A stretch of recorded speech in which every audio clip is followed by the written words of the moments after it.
Good morning. Today is 18 January 2017 and we are going to discuss the articles of The Hindu. सबसे पहले नजर डालते हैं कौन कौन से आर्टिकल्स आज हम डिस्कस करने जा रहे हैं।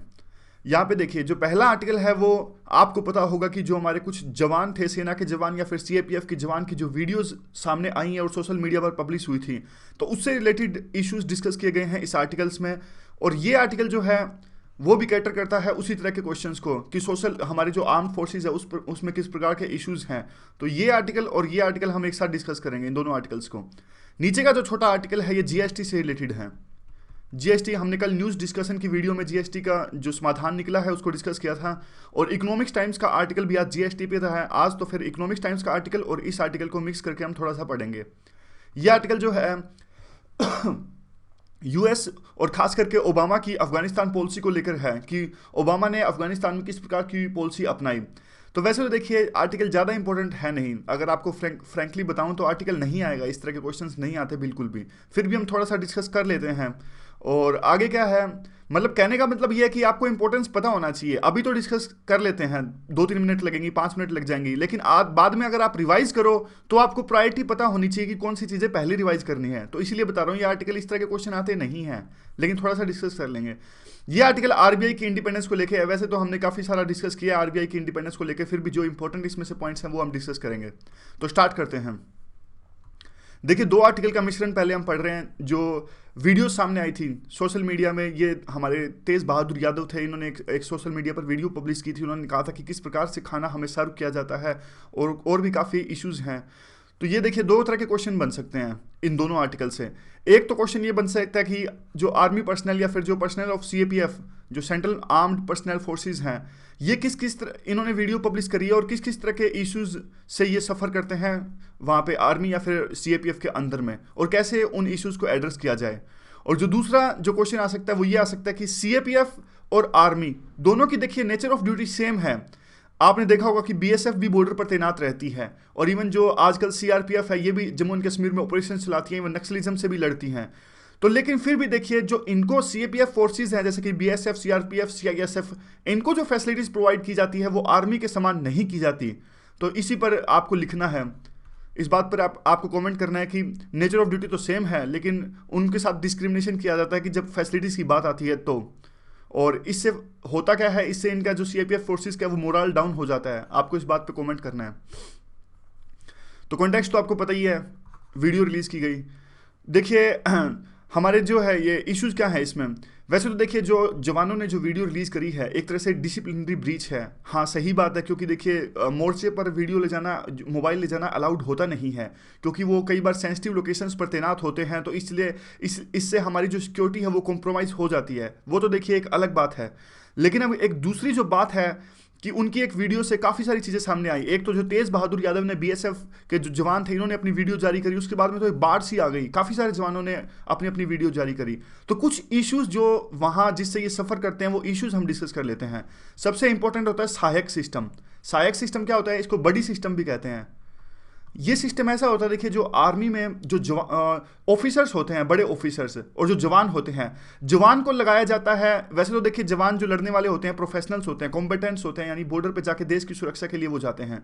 लेकिन सहायक सिस्टम के तहत में इनको कहा जाता है कि आप जो बड़े ऑफिसर्स हैं उनके लिए आप काम कीजिए, उनके कपड़े धोइए, उनके जो बूट्स हैं वो पॉलिश कीजिए, उनके जो डॉग्स यानी कुत्तों को घुमाइए, इस तरह के काम करवाए जाते हैं जो हमारे प्रोफेशनल जवान्स हैं सहायक सिस्टम के तहत। इसको बड़ी सिस्टम भी कहते हैं। और अगर वो इस बात का विरोध करें या फिर अगर कुछ खराब खाना मिलता है इसका भी विरोध करें तो उनके खिलाफ में कार्रवाई होती है। इन सबऑर्डिनेशन यानी जो हायर ऑफिसर्स हैं उनके जो रूल्स, उनके जो हुक्म कह लीजिए, रूल्स कह लीजिए, कुछ भी कह लीजिए, आपने वो फॉलो नहीं किया, आपके ऊपर में कार्रवाई की जाएगी। कोर्ट मार्शल तक की नौबत आ जाती है। आगे केस स्टडी है, आप देखिएगा अगर कोई भी विरोध करे इस चीज़ का तो किस प्रकार से कोर्ट मार्शल भी इनका कर दिया जाता है। राशन होता है, इनको प्रॉपर राशन नहीं मिल पाता, और इनको सिर्फ 40% राशन जो मेन्यू में आइटम्स एलोटेड होते हैं उसमें से सिर्फ 40% इनको मिल पाता है। देखिए सिंपल सी बात यह है कि जो आर्मी के अंदर की जो चीज़ें हैं ना, सिंपली आपको बताता हूँ, वो हम बाहर डिस्कस नहीं करते, क्योंकि उसका सबसे बड़ा रीज़न ये है कि जो हमारी फोर्सेज है उसका मोरल डाउन हो जाता है। अदरवाइज आर्मी में बहुत ज़्यादा करप्शन है, लेकिन हम डिस्कस नहीं करते इन चीज़ों को क्योंकि हमारी फोर्सेस का मोरल डाउन हो जाता है या फिर जो सेंसिटिव इश्यूज़ हैं इसीलिए। लेकिन इसका मतलब यह कतई नहीं है कि वो करप्शन हटाया ना जाए। आगे क्या देखिए, उनको कई महीनों तक छुट्टियां नहीं दी जाती। और दूसरा है मिलिट्री जस्टिस, अगर उनको किसी बात को लेकर अगर दिक्कत है तो मिलिट्री जस्टिस में काफ़ी खामियां हैं, काफ़ी डिले होता है, और जो होता है वो बाइस्ड भी होता है। कई बार जो आर्म ट्रिब्यूनल है उसमें बाइसिंग के भी चार्जेस लगते हैं। तो ये सारे पॉइंट्स हैं। देखिए आप इन सब पॉइंट्स से सहमत हो या ना हो, आर्टिकल्स में दिए गए हैं और हमें अपने आंसर में लिखेंगे तो डायमेंशंस हैं। क्योंकि जब आर्म्ड फोर्सेस का इशू आता है तो काफ़ी लोग इमोशंस जोड़ लेते हैं। इमोशंस मत जोड़िए, पेपर क्लियर करना है हमें। इम्पैक्ट क्या है इन वीडियोस का? इम्पैक्ट तो देखिए साफ साफ आपने देखा होगा कि राजनाथ सिंह ने होम मिनिस्ट्री से रिपोर्ट मांगी, पीएमओ ने होम मिनिस्ट्री से रिपोर्ट मांगी, इवन जो हायर ऑफिशियल्स हैं आर्मी के या फिर बीएसएफ के वो भी हरकत में आ गए। और विपिन रावत ने तो साफ साफ कहा कि देखिए आप वीडियो जारी मत कीजिए, अगर आपको कोई समस्या है तो प्रॉपर चैनल से आप मेरे पास आ सकते हैं, लेकिन वीडियो जारी आप मत कीजिए, आपके खिलाफ में एक्शन होगा अगर आप ऐसा करेंगे तो। लेकिन अभी भी इस वीडियो रिलीज का इम्पैक्ट क्या हुआ? जो बीच के ऑफिसर्स हैं आर्मी के अंदर में, यानी ये देखिए मिडिल और सीनियर रंग लीडरशिप ऑफ आर्मी, वो इस बात से नाराज हैं और वो एक तरह से एक्शन लेने की बात कहते हैं कि कड़ा संदेश दिया जाए। वो तो देखिए उनके वेस्टेड इंटरेस्ट इन्वॉल्व हैं, वो तो सहायक सिस्टम की बात करेंगे ही। दूसरा आगे केस स्टडी देख लीजिए रणजीत ठाकुर की। 1985 में ये रणजीत ठाकुर थे, इन्होंने खाना खाने से इनकार कर दिया था, और खाना कुछ भी इश्यूज रहे हो, अच्छा नहीं हो या फिर जो भी इशू थे, उसके बाद में इन पर कार्रवाई की गई और 28 दिनों तक देखिए इम्प्रिजनमेंट रखी गई इनको इस बात पे कि आपने जो हायरार्की है उसको तोड़ दिया और ओवरराइड कर दिया जो उनके रूल्स थे, या फिर उनकी बात को आपने नहीं माना। और उसके बाद में देखिए उसके बाद में क्या हुआ, इनका कोर्ट मार्शल कर दिया गया इस बात को लेकर। और बाद में देखिए बस इस बात पर कि उन्होंने खाना नहीं खाया और हायर अथॉरिटीज ने इनको कहा खाना खाने के लिए, फिर भी उन्होंने खाना नहीं खाया, इस बात पे इनको कोर्ट मार्शल कर दिया गया। और इससे भी ज़्यादा 1 साल की सज़ा दी गई इनको, क्योंकि इन्होंने गिल्टी मान ली कि हाँ भाई मेरी गलती है, तो 1 साल की इनको सज़ा दी गई, यानी नौकरी भी गई और 1 साल के लिए इनकी सज़ा भी गई सिर्फ इस बात पर। देखिए मानता हूँ मैं, ये बात बिल्कुल सच है कि डिसिप्लिन तो होना चाहिए आर्मी के अंदर, अगर आर्मी में ही डिसिप्लिन नहीं है तो कैसे काम चलेगा, लेकिन ये तो कुछ ज़्यादा हो गया। सुप्रीम कोर्ट ने भी अंत में जो ये जवान थे जिनको 1 साल की सजा मिली है, सुप्रीम कोर्ट में गए और सुप्रीम कोर्ट ने कहा कि इट इज़ टू मच, ये तो बहुत ज़्यादा हो गया। और उन्होंने सारी की सारी जो ये बेनिफिट्स थे, यानी 1 साल के लिए जेल में रखा गया है, वो सब कुछ वापस इंक्लूड भी कर लिया गया आर्मी में और न्याय दिया सुप्रीम कोर्ट ने इनको। तो इस प्रकार से आप देख लीजिए किस प्रकार की जस्टिस होता है आर्मी के अंदर में। और बाद में देखिए बीएसएफ का इशू देख लीजिए, सीएपीएफ वर्सेस आर्मी। पहली आज़ादी के बाद में जो हमारी पहली पैरामिलिट्री फोर्स बनी थी, वो बनी थी बीएसएफ के रूप में 1968 में। जब ये बनाई जा रही थी, जब इसका बिल पेश किया गया था पार्लियामेंट के अंदर में, तो कुछ लोगों ने कहा कि देखिए ये पुलिस तो नहीं है, ना ही ये आर्मी है। तो सरकार ने कहा था कि उस टाइम पे देखिए बीच की है, ना पुलिस है ना आर्मी है। तो कुछ लोगों ने उस टाइम पे ऐसा भी कहा था कि देखिए अगर ये पुलिस नहीं है तो इसकी जरूरत ही क्या है, पुलिस का काम तो स्टेट पुलिस कर ही रही है, और आर्मी का काम करने के लिए आर्मी है ही, तो इसकी जरूरत है क्या? जरूरत काफ़ी है, वो तो हमें पता है। देखिए जो पैरामिलिट्री फोर्सेस होती हैं वो free and fair elections conduct करवाने में सहायता प्रोवाइड करती हैं हमें, और नक्सलिज्म से किस प्रकार से लड़ रही हैं, क्योंकि आर्मी को हम वहाँ पे नहीं ले जा सकते। नक्सलिज्म, क्योंकि जो नक्सल्स हैं वो हमारे अपने लोग हैं और आर्मी का इस्तेमाल हम नहीं कर सकते उनके खिलाफ में। तो काफ़ी सारे ऐसे इशूज़ हैं जहाँ पैरामिलिट्री फोर्सेज की आवश्यकता होती है। और एक फेडरलिज्म का इशू भी यहाँ पे आता है कि स्टेट गवर्नमेंट्स कई बार आरोप लगाती हैं कि जैसे पैरामिलिट्री फोर्सेस इंटरफेयर करती हैं लैंड ऑर्डर के, यू कैन से जुरिस्डिक्शन, वो तो स्टेट के पास में, आप कैसे इंटरफेयर कर सकते हैं? सेंट्रल गवर्नमेंट धक्का करती है पैरामिलिट्री फोर्सेस को भेजकर, इस प्रकार के आरोप लगाए जाते हैं कई स्टेट्स के द्वारा। उसके बाद में आता है देखिए काफ़ी लेकिन डिस्पैरिटीज़ है आर्मी और बीएसएफ के बीच में, पे को लेकर, सर्विस को लेकर, ग्रीवेंसेस कैसे रिड्रेस की जाए इसको लेकर, और डिप्लॉयमेंट को लेकर फॉरवर्ड एरियाज़ में भी।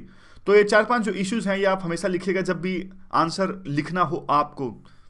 जब शुरू में आंसर आपने पढ़ा ही होगा तो ये क्वेश्चन आज पूछा भी गया है वैसे। तो आगे देखिए कंट्रोल करता कौन है इन आर्म्ड फोर्सेस को?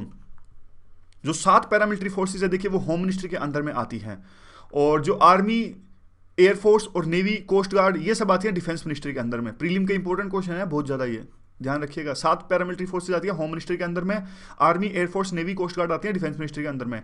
असम राइफल्स हैं, वो तो देखिए काफ़ी मिनिस्ट्रीज घूम चुकी है। पहले असम राइफल्स जो आती थी वो होम मिनिस्ट्री के अंतर्गत आती थी, बाद में एक्सटर्नल अफेयर के अंदर गई, फिर डिफेंस मिनिस्ट्री के अंदर गई, लेकिन अब घूम फिर के दोबारा आ गई है होम मिनिस्ट्री के अंदर में। लेकिन ऑपरेशंस जो कंट्रोल करता है असम राइफल्स के, ये कंट्रोल करता है डिफेंस मिनिस्ट्री। तो ये बात काफ़ी इंपॉर्टेंट है। ये आती है असम राइफल्स वैसे होम मिनिस्ट्री के अंदर में। मान लीजिए इसकी तनख्वाह वगैरह जो बनती है, सैलरी जो इसकी आती है वो आती है होम मिनिस्ट्री से, एम्प्लॉयज़ माने जाते हैं होम मिनिस्ट्री के। लेकिन ऑपरेशंस कहाँ इसको अभी डिप्लॉय करना है वो डिसाइड करता है डिफेंस मिनिस्ट्री। आगे देखिए, जो मिलिट्री जस्टिस सिस्टम है, वो मिलिट्री जस्टिस सिस्टम भी इनको एक तरह से डील नहीं करता। एक एक केस में तो देखिए, जो मिलिट्री का जस्टिस सिस्टम है वो अलग अलग ट्रीट करता है आर्मी को, एयरफोर्स को, इवन नेवी को, तीनों को अलग अलग ट्रीट करता है वो। और उसके अलावा वो अलग ट्रीट करता है इन तीनों फोर्सेस को, और दूसरी साइड में पैरामिलिट्री फोर्सेस को। देखिए, दो तरह से डिवीजन है ये। आर्मी और नेवी को भी अलग से ट्रीट करता है, और ये आर्मी, नेवी, एयरफोर्स को एक तरफ, और दूसरी तरफ पैरामिलिट्री फोर्सेस, इनको भी अलग अलग तरह से ट्रीट करता है। तो देख लीजिए कितना हमारा कॉम्प्लेक्स है मिलिट्री जस्टिस सिस्टम। अब देखिए, जो आर्म्ड फोर्स ट्रिब्यूनल की स्थापना की गई थी 2007 में, काफ़ी इंटरेस्टिंग केस है, आप इसे सुनिएगा ध्यान से। देखिए, लेफ्टिनेंट कर्नल पृथ्वीपाल सिंह बेदी और यूनियन ऑफ इंडिया 1982 का ये केस है। और ये केस देखिए बाद में सुप्रीम कोर्ट में गया, और सुप्रीम कोर्ट ने कहा कि देखिए, सुप्रीम कोर्ट की नज़र उस समय गई, 2007 से पहले ही चली गई थी, बाद में इसकी स्थापना 2007 में की गई थी। सुप्रीम कोर्ट ने कहा कि देखिए, आप जस्टिस दे रहे हो, मिलिट्री को कहा कि आप जस्टिस दे रहे हो, लेकिन कोई भी अपील नहीं कर सकता आपके खिलाफ में। ये कैसा जस्टिस है भाई? तो मतलब कम से कम एक तो, जैसे आप देख लीजिए जुडिशरी के अंदर क्या होता है, पहले होती है ट्रायल कोर्ट, ट्रायल कोर्ट के बाद में केस जाता है हाई कोर्ट में, हाई कोर्ट के बाद जाता है सुप्रीम कोर्ट में। लेकिन मिलिट्री जस्टिस सिस्टम में 2007 से पहले तो कुछ था ही नहीं। सिर्फ एक केस में आपका मुकदमा डिसाइड होगा, उसके बाद में आप कोई अपील कर ही नहीं सकते। इस प्रकार का केस था। तो सुप्रीम कोर्ट ने कहा ऐसे काम नहीं चलेगा, आर्म्ड फोर्सेस ट्रिब्यूनल बनाया जाए और अपील होनी चाहिए जो भी डिसीजन लिया जाता है मिलिट्री की कोर्ट्स में। फिर देखिए, उसी के हिसाब से लॉ कमीशन की 169 यानी 169वीं रिपोर्ट में भी कहा गया कि जो सर्विस रिलेटेड मैटर्स हैं या फिर डिसिप्लिन रिलेटेड मैटर्स हैं, उनके क्विक समाधान के लिए एक तरह से अलग से ट्रिब्यूनल की आवश्यकता है, और इसलिए बाद में ये 2007 में आर्म्ड फोर्सेस ट्रिब्यूनल बनाई गई थी। लेकिन दिक्कत क्या है, ये जो बिल था वो पेश किया गया डिफेंस मिनिस्ट्री के द्वारा, यानी जो आर्मी, एयरफोर्स हैं, ये सब तो आ गए इस बिल के अंतर्गत में, आर्म्ड फोर्सेस ट्रिब्यूनल के अंतर्गत में। लेकिन जो हमारी पैरामिलिट्री फोर्सेस हैं जैसे BSCISF, वो फिर भी आर्म्ड फोर्सेस ट्रिब्यूनल के अंदर नहीं आती। आज भी वहां वही जो सिस्टम चलता है, कोर्ट मार्शल वाला सिस्टम चलता है। और ऊपर देख लीजिए, जो बातें सुप्रीम कोर्ट ने कही थी वो गाइडलाइंस भी फॉलो नहीं होती आज भी इन कोर्ट्स में। इवन जो कोर्ट मार्शल की प्रोसीडिंग जब चलती हैं तो डेथ जैसे सेंटेंस भी ये दे देते हैं। और देख लीजिए, अपील जो है उसका प्रॉपर प्रोसेस है नहीं, और आज भी स्टेचुरी जो पिटिशंस है वो फाइल करनी पड़ती हैं अपील के लिए होम मिनिस्ट्री के पास में, या फिर जो टाइम कंज्यूमिंग रिट पिटिशंस हैं, काफ़ी खर्चा आता है जो रिट पिटिशंस फाइल की जाती हैं सुप्रीम कोर्ट में। अगर यहाँ पर आगे ज़्यादा तो काफ़ी एक्सपेंसिव होता है। एक सेना का जवान को देखिए आप कितनी दिक्कत होती है अगर सुप्रीम कोर्ट में कोई अच्छे वकील को हायर करेगा, ये सब करेगा, तो इसीलिए। और दूसरा एक बड़ा इशू ये है कि आपने पढ़ा होगा आर्टिकल नंबर 33। आर्टिकल नंबर 33 कहता है कि जो फंडामेंटल राइट्स आम सिटीजन के लिए अवेलेबल हैं उनमें कटौती की जा सकती है, वो अवेलेबल नहीं है वो पूरी तरह से जो हमारे आर्म्ड पर्सनल है उनके लिए। तो एक तरह से उनके पास में कम फंडामेंटल राइट्स उपलब्ध हैं। दूसरा देखिए, कई तरह के इस तरह के इश्यूज आते हैं कि काफ़ी आपने सुना होगा कि सेना में कुछ सेना के जवान सुसाइड कर लेते हैं, या फिर फ्रेटिसाइड होता है कि साथी जवान को मार देना, यानी आर्म्ड जो हमारी फोर्सेस हैं उसमें एक जवान अपने साथी जवान को जब मारता है तो उस चीज़ को कहते हैं फ्रेटिसाइड। और ऐसे इश्यूज काफ़ी आते हैं हमारे पैरामिलिट्री फोर्सेस के अंदर में। तो क्यों आते हैं, ऐसा क्यों होता है कि जो सेना के जवान है वो सुसाइड कर लेते हैं? क्योंकि कई सारे इसके रीजंस होते हैं, जैसे कि इलनेस, वो किसी बीमारी से ग्रस्त हो, मेंटल स्ट्रेस हो, एल्कोहलिक शराब वगैरह पीते हों, ज़्यादा सेवन करते हों, या फिर मैरिटल अफेयर्स जो वैवाहिक जो चीज़ें हैं वो फिनेंशियल क्राइसिस से गुजर रहे हों। ये सारे रीजंस रिस्पॉन्सिबल हैं जिसकी वजह से हमारे जो जवान हैं वो सुसाइड करते हैं या फिर फ्रेटिसाइड करते हैं। तो इसके लिए सरकार ने कहा कि हम कई सारे स्टेप्स उठा रहे हैं, जैसे कि एक बेटर डिस्प्यूट रेजोल्यूशन होना चाहिए। वहाँ पे अगर किसी तरह का डिस्प्यूट्स है दो जवानों के बीच में, बेटर कम्युनिकेशन फैसिलिटीज़ होनी चाहिए, योगा वगैरह करवाएं ताकि वो अपने दिमाग पर कंट्रोल रख सकें, इमोशंस को कंट्रोल रख सकें, और एक बेटर इंटरेक्शन का मैकेनिज्म होना चाहिए जवान्स के बीच में और ऑफिसर्स के बीच में। फिर इशू आता है, देखिए आमतौर पर देखिए हम जो ये सेंसिटिव चीज़ें हैं वो पब्लिक डोमेन में नहीं लाते। तो ये दो रिपोर्ट जारी हुई थी, IDSA ने कोट किया था स्ट्रेस मैनेजमेंट का और सुसाइड एंड फ्रेटिसाइड का, लेकिन इसे पब्लिक डोमेन में नहीं ला गया क्योंकि सरकार ने कहा कि देखिए कि इससे क्या होता है, जब ऐसी चीज़ें जब पब्लिक डोमेन में आती है तो हमारी सेना का जो मनोबल है वो डाउन होता है। इसलिए ये सेंसेशनल न्यूज़ की तरह पेश करते हैं कुछ मीडिया चैनल्स, तो अच्छा नहीं होता। जो लोग आर्मी ज्वाइन करना चाहते हैं उनका भी मोरल डाउन होता है। तो वे फॉरवर्ड क्या कहता है? वे फॉरवर्ड कहता है कि देखिए जो जवान जा रहे हैं सोशल मीडिया के अंदर, डेफिनेटली ये सिक्योरिटी तो कॉम्प्रोमाइज करता है क्योंकि सेंसिटिव लोकेशंस पर कई बार ये तैनात होते हैं, लेकिन इसका मतलब ये नहीं कि जो इश्यूज उन्होंने उठाए हैं उसकी अटेंशन दूर नहीं होनी चाहिए। फोकस इस बात पर रहना चाहिए कि जो इश्यूज उन्होंने उठाए हैं उनका समाधान किया जाए। और दोनों लीडरशिप, आर्मी की लीडरशिप को और एग्जीक्यूटिव की लीडरशिप भी, यानी सरकार की लीडरशिप को भी अपना टाइम स्पेंड करना चाहिए इन चीज़ों को समाधान करने में। और नीचे ये बात कहते हैं कि जो शूटर्स, जो मैसेंजर्स है, उसको शूट करने की आवश्यकता नहीं है, आवश्यकता है तो जो इश्यूज उन्होंने उठाए हैं उसको एड्रेस करने की। और ये वीडियोस जो हैं वो एक तरह से वेकअप कॉल हैं हमारे लिए। तो इस प्रकार के दोनों आर्टिकल्स थे, दो आर्टिकल्स हमने डिस्कस कर लिए। अगला आर्टिकल जो है वो जीएसटी से रिलेटेड है। कल हमने न्यूज़ डिस्कशन की वीडियो में ये डिस्कस किया था कि जीएसटी में इश्यूज थे कई तरह के, जैसे कि टैक्स एडमिनिस्ट्रेशन है, यानी जो टैक्स पेयर होते हैं, जैसे कि हम कोई भी वस्तु खरीदते हैं, इंडायरेक्ट टैक्स हम देते हैं और हम है टैक्स पेयर्स।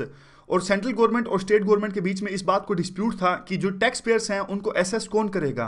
तो अब दोनों के बीच में एक सोल्यूशन निकल के आया है। तो क्या सोल्यूशन है वो थोड़ा सा देख लेते हैं। यहाँ पे देख लीजिए, एक सेकेंड, ये रहा। हाँ, तो सॉल्यूशन ये है, देखिए, जो 1.5 करोड़ से ज़्यादा, 1.5 करोड़ से कम जिसका टर्नओवर है, यहाँ पे देख लीजिए, जो 1.5 करोड़ से कम टर्नओवर है उसमें तो देखिए 90% जो टैक्स पेयर्स हैं उनको एसेस करेगी हमारी स्टेट गवर्नमेंट और 10% को करेगी हमारी सेंट्रल गवर्नमेंट। और जिनका टर्नओवर 1.5 करोड़ से ज़्यादा है, करोड़ है, कोई भी मैन्युफैक्चरिंग यूनिट्स है जिसका टर्नओवर 1.5 करोड़ से ज़्यादा है, तो उसको देखिए 50% करेगा, उन टैक्स पेयर्स को एसेस करेगा स्टेट गवर्नमेंट और 50% करेगा सेंट्रल गवर्नमेंट। ठीक है, ऐसा ना हो कि दोनों ही कर लें, एक बंदे को दोनों ही एसेस करने लग जाए, डबल टैक्स देना पड़ जाए। ठीक है, ये सिंपल सा फंडा है। 1.5 करोड़ से कम टर्नओवर है तो उसमें से 90% टैक्स पेयर्स को ये करेगा एडमिनिस्टर, और अगर 1.5 करोड़ से ज़्यादा टर्नओवर है तो 50-50% ये बांट लेंगे टैक्स पेयर्स के नाम पे। तो अब देख लीजिए ये टैक्स कौन से होता है। प्रीलिम में काफ़ी सारे क्वेश्चंस आते हैं इस पे, लेकिन ये हमारी जो डिस्कशन है वो मेंस के लिए है। देख लीजिएगा, कल भी हमने बताया था सेंट्रल एक्साइज ड्यूटी, ये वो, ये सब देख लेना, प्रीलिम के लिए देख लेना आप। ये वैसे याद करने की आवश्यकता है नहीं है, गए ये सारे टैक्स।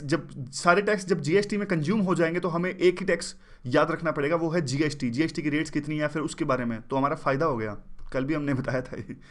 तो आगे देखिए, कंटेक्स्ट क्या है।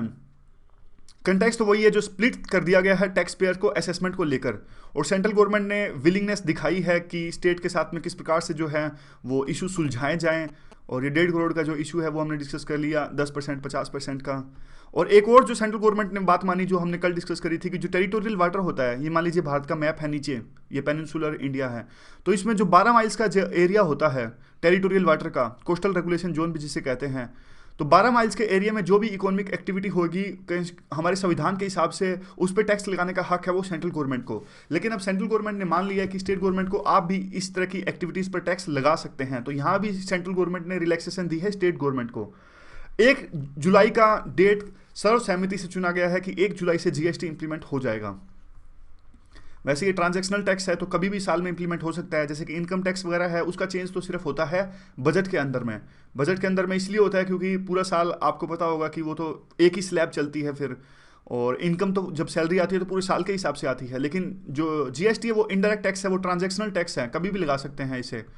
और ये वैसे भी काफ़ी डिमांड, अभी प्रेशर बढ़ रहा है गवर्नमेंट के ऊपर में नोटबंदी के बाद में कि जल्दी से स्टिमुलस लाया जाए। तो जीएसटी से पहले यह भी उम्मीद की जा रही है कि एक तरह से इकोनॉमी को स्टिमुलेट किया जाए और टैक्स रेट्स को कम करके। और 18 फरवरी को एक तरह से पार्लियामेंट में पेश किया जाएगा। ये सब बातें इंपॉर्टेंट नहीं है, आंसर में काम नहीं आएंगी ये। हाँ, ये इंपॉर्टेंट है, नीचे एक जो फर्म्स कहती है कि 6 महीने का टाइम हमें कम से कम दिया जाए टैक्स रेट्स बताने के बाद में, ताकि हम अपने आप को रेगुलेट कर लें या फिर अपने आप को तैयार रख सकें नए कानून के हिसाब से, नए रूल्स और गाइडलाइंस के हिसाब से, ताकि टैक्स रेट्स पता चलने के बाद में हमें पता लग जाएगा सारा सिस्टम, कितना टैक्स रेट है, कितना हमें फ़ायदा होगा, हम अपने आप को तैयार कर सकें। तो काफ़ी सारे सजेशंस भी दिए गए हैं कि ज़्यादा क्लैरिटी आनी चाहिए। जीएसटी में कई तरह के हार्श पिनल यानी सज़ा के प्रावधान भी है, जैसे अरेस्ट भी कर सकते हैं। और एंटी प्रॉफिटियरिंग अथॉरिटी बनाने की भी बात है कि अगर जो मैन्युफैक्चरिंग यूनिट्स हैं वो जो टैक्स रिलैक्सेशन अगर गवर्नमेंट देती है, अगर उसका फ़ायदा कंज्यूमर्स तक नहीं जाने देती है तो उनके खिलाफ में कार्रवाई की जाएगी। देखिए, वैसे तो जीएसटी में साफ साफ पता है कि ईज ऑफ डूइंग बिजनेस आएगा, लेकिन इसका मतलब ये नहीं कि अगर आप ईज ऑफ डूइंग बिजनेस के नाम से इंस्पेक्टर राज फिर से ले आएँ, तो ये तो मतलब एक तरह से जिस चीज़ को आपने दूर करने की बात कही थी वो फिर से आ जाएगी। तो इस तरफ आपको ध्यान देने की जरूरत है। यानी ये देखिए, ये कीवर्ड काफ़ी इंपॉर्टेंट है, इंटेंट एंड इम्प्लीमेंटेशन। यानी जिस ऑब्जेक्टिव से जीएसटी लाया गया था उसी ऑब्जेक्टिव से इंप्लीमेंट भी किया जाना चाहिए। चाहे आपके 2-3 महीने लेट हो जाएं, कोई फर्क नहीं पड़ता, लेकिन एक बार जब आप इसको इंप्लीमेंट करो तो अच्छे से करो, क्योंकि first impression is the last impression. आगे क्या है, आगे कहता है कि देखिए कंप्लायंस जो है वो आसान होना चाहिए, तभी तो, अगर कंप्लायंस आसान नहीं होगा तो कैसे जनता टैक्स देगी। तो सब कुछ आसान होना चाहिए, जनता को समझ आना चाहिए कि एक्चुअल में सिस्टम है क्या। हमें ही देखिए इतने एफर्ट्स लगाने पड़ते हैं यूपीएससी वालों को जीएसटी का सिस्टम समझने के लिए, आम आदमी इसे कैसे समझेगा। तो आगे देखिए जो टैक्स पेयर्स हैं उनको किसी तरह की हरासमेंट नहीं होनी चाहिए, और ऐसा नहीं कि दोनों स्टेट गवर्नमेंट या सेंट्रल गवर्नमेंट की तरफ से दोनों की जो एडमिनिस्ट्रेटिव ब्यूरोक्रेसीज हैं वो टैक्स पेयर्स को लेकर लड़ें और जो है इंटरफेयर करें। ऑनेस्ट जो टैक्स पेयर्स हैं वो इससे हरास हों, और इंस्पेक्टर राज है वो भी नहीं आना चाहिए। ये थोड़ा रिपीटिशन है, रिपीटिशन क्यों है, क्योंकि इकोनॉमिक्स टाइम्स में भी सेम तरह की बातें लिखी गई हैं। लिटरल वाटर्स हमने डिस्कस कर लिया, जो 12 माइल्स का जहाँ पे स्टेट को अनुमति मिली है कि आप भी जो इकोनॉमिक एक्टिविटीज़ है वहाँ पर टैक्स लगा सकते हैं। और आगे तो देखिए जीएसटी के जो फ़ायदे हैं कि इससे जो टैक्स इवेजन कम होगा, टैक्स बेस बढ़ेगा, और जो टैक्स है उसको बूस्ट करेगा, ऑडिट ट्रेल्स अच्छी करेगा। तो ये सारी बातें तो हमें पता ही है। ये इकोनॉमिक्स टाइम्स वाले भी सेम सजेशन देते हैं, कहते हैं कि 1 सितंबर का टाइम सही है, आप जल्दबाजी मत कीजिए, आप जब इसको इम्प्लीमेंट करो तो अच्छे से इम्प्लीमेंट करो। तो आगे क्या है, आगे अफगानिस्तान का आर्टिकल है, यूएस की पॉलिसी पिछले दिनों किस प्रकार से रही, पर्टिकुलर ओबामा ने किस प्रकार की पॉलिसी अपनाई अफगानिस्तान के कंटेक्स्ट में। तो आर्टिकल किस प्रकार से आ सकता है और क्वेश्चन किस प्रकार से आ सकता है। देखिए, critical analyse the policy of USA of dealing with the terror in the Afghanistan. थोड़ा ये देख लेना, why USA appease the Pakistan while dealing with the Afghanistan, discuss also with the angle if exist any, Indian angle if exist any. ये कहते हैं कि साफ साफ देखिए, ये क्वेश्चन ये है कि यूएसए ने किस प्रकार की पॉलिसी अपनाई टेरर को लड़ने में अफगानिस्तान में, और यूएसए ने क्यों अपीज किया पाकिस्तान को, और इंडिया का किस प्रकार से एंगल जुड़ता है इस पूरे इशू में। अगर कोई इंडिया का एंगल है तो उसे भी डिस्कस कीजिए, ये क्वेश्चन है। Afghanistan after the regime change in the US, context क्या है। देखिए कंटेक्स्ट ये है, ये आर्टिकल लिखने वाले ओबामा ने जिस प्रकार की पॉलिसी अपनाई अफगानिस्तान के अंदर में उसको क्रिटिसाइज करते हैं। ये कहते हैं कि अभी क्या है, जो अफगानिस्तान का कन्फ्लिक्ट है ये अनफिनिश्ड कन्फ्लिक्ट है, काम पूरा नहीं हुआ है और बीच में छोड़ दिया गया है, और इससे अफगानिस्तान के जो लोग हैं वो सफ़र कर रहे हैं, और एक तरह की लॉन्गेस्ट लास्टिंग बैटल ये है और लीस्ट सक्सेसफुल यूएस वार है पूरे इतिहास के अंदर में। ये कहते हैं कि देखिए जो ओबामा हैं वो, ये कहते हैं कि जो ओबामा है वो कॉन्ट्राडिक्शंस के प्रेसिडेंट हैं। इन्होंने काफ़ी कुछ कहा लेकिन उस बात पर बिल्कुल अमल नहीं किया, बल्कि डबल स्टैंडर्ड्स ओबामा के हैं। इस तरह की बात कहते हैं आर्टिकल लिखने वाले। कैसे कहते हैं कि देखिए शुरू में इन्होंने क्या बिलीव किया, ओबामा ने ऐसा बिलीव किया कि जो टेरर पे जो वार ऑन टेरर है, इसको जीतने के लिए पाकिस्तान की इन्हें आवश्यकता है, और जो ट्रंप आए हैं इनको अपनी पॉलिसी में चेंज लाना पड़ेगा। और इन्होंने जिस प्रकार से इस जो वार ऑन टेरर है उसका फ़र्क पड़ रहा है, उसका यू कैन सी दैट दम झेलना पड़ रहा है अफगानिस्तान के लोगों को, और ट्रंप को इस प्रकार की पॉलिसीज अपनानी चाहिए कि जो अफगानिस्तान के लोग सफ़र कर रहे हैं उनके सफ़र करने में कमी आए। और ट्रंप को पाकिस्तान को भी फोर्स करना चाहिए कि जिस प्रकार से पाकिस्तान सेफ हेवंस प्रोवाइड करता है आतंकवादियों को, वो सेफ हेवंस प्रोवाइड करना बंद करे, और एक तरह से एक्शन लेने की जरूरत है ट्रंप को। अब ये आर्टिकल में डिस्कस करते हैं कि डबल डीलिंग्स ऑन अफगानिस्तान। एक तरह से देखिए ओबामा कहते हैं कि वो पाकिस्तान में जो सेफ हेवंस हैं उसके बारे में कंसर्न हैं, लेकिन किया उन्होंने कुछ भी नहीं, बल्कि उन्होंने अपने जो रिलेशंस हैं काफ़ी मजबूत बनाए पाकिस्तान के साथ में। एक्शन नहीं लिया पाकिस्तान के खिलाफ में ओबामा ने। और यह जबकि जो ओसामा बिन लादेन है वो पाकिस्तान में पाए गए, जो तालिबान के टॉप लीडरशिप है वो भी पाकिस्तान के अंदर पाई गई, जैसे मुल्ला अख्तर, मोहम्मद मंसूर, तीनों की डेथ हुई है, वो मारे गए हैं एनकाउंटर में, वो मारे गए हैं पाकिस्तान के अंदर में। फिर भी यूएस ने किसी तरह का एक्शन नहीं लिया पाकिस्तान के खिलाफ में। यहां पे देख लीजिए। और उल्टा जो ओबामा ने कहा अफगानिस्तान को ही कहा, उल्टा ओबामा ने अफगानिस्तान को कहा कि देखिए आप जो पाकिस्तान के कंसर्न्स हैं इंडिया को लेकर आपकी धरती पर, आप उसे एड्रेस कीजिए। और यह भी कहा अफगानिस्तान को ओबामा ने कि आप जो पाकिस्तान के कंसर्न्स हैं ये डूरंट लाइन को लेकर, डूरंट लाइन है इनके बीच में, पाकिस्तान के बीच में और अफगानिस्तान के बीच में, और इंडिया और पाकिस्तान के बीच में कौन सी लाइन है भूलिएगा मत, रेड क्लिफ, क्वेश्चन आया था इस पर। आगे देखिए डबल डीलिंग किस प्रकार से है, और इस बात पर देखिए करजई ने बोला कि देखिए आप तो रहने ही दीजिए, ओबामा को कहा कि हम पाकिस्तान की जो डिज़ायर है काबुल की फॉरेन पॉलिसी को कंट्रोल करने की उसे कभी एक्सेप्ट नहीं करेंगे, और जो डूरंट लाइन आप हम पे इंपोज करना चाहते हैं वो सही नहीं है, हम इसे कभी नहीं मानेंगे। इस तरह की बात कही करजई ने ओबामा को। और फोकस ओबामा की जो पॉलिसी का रहा पूरा पाकिस्तान ही रहा, और अफगानिस्तान और इंडिया तो इस बात से हैरान हो गए कि जब ओबामा ने यह स्टेटमेंट दी कि India United State and Pakistan share a common enemy. Obama ने कहा कि जो यूएसए और पाकिस्तान का दोनों का जो दुश्मन है वो सेम है। तो इस बात से तो हैरान ही हो गए अफगानिस्तान और जो इंडिया के लोग हैं और हमारी जो अथॉरिटीज़ हैं।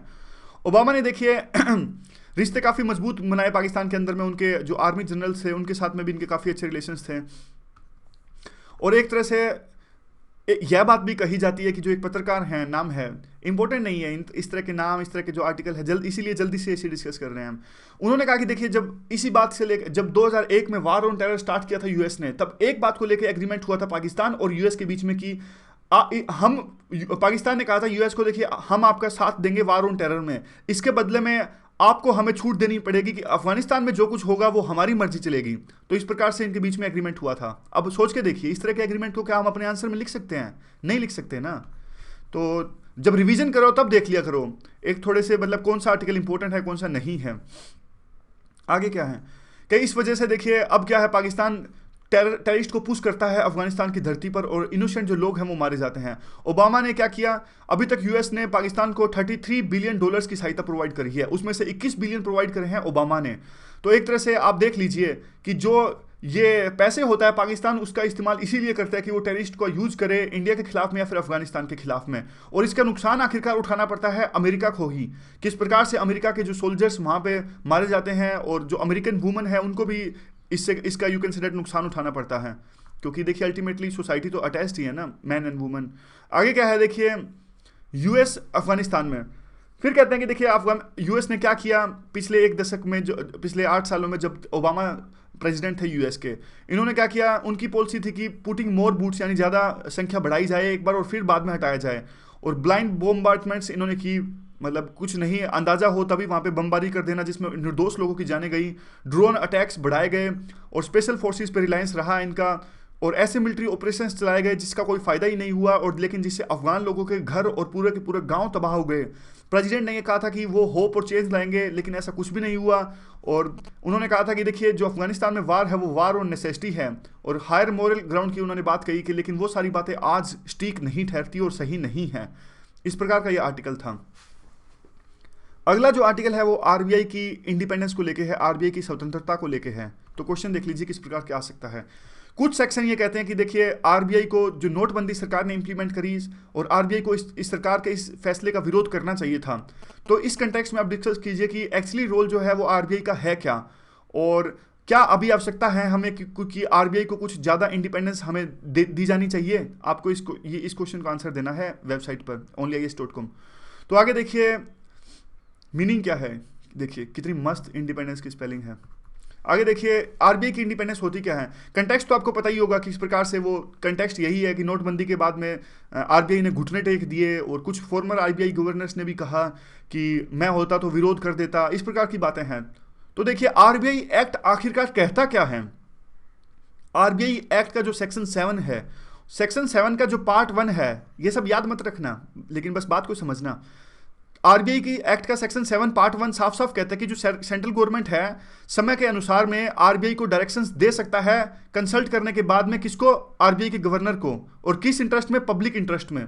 सीधी सी बात है, सेंट्रल गवर्नमेंट गाइडलाइंस दे सकता है आरबीआई को पब्लिक इंटरेस्ट के लिए। और पार्ट 2 और पार्ट 3 क्या कहता है, वो रोल्स भी डिसाइड कर सकता है। वो देखिए पार्ट 2 और पार्ट 3 रोल्स डिसाइड करता है सेंट्रल बोर्ड के और गवर्नर के, यानी साफ साफ एक तरह से सीनियरिटी लिखी हुई है। सबसे पहले आता है पार्ट 1 यानी सेंट्रल गवर्नमेंट, फिर आता है पार्ट 2, पार्ट 2 में क्या है, सेंट्रल बोर्ड, और पार्ट 3 में गवर्नर।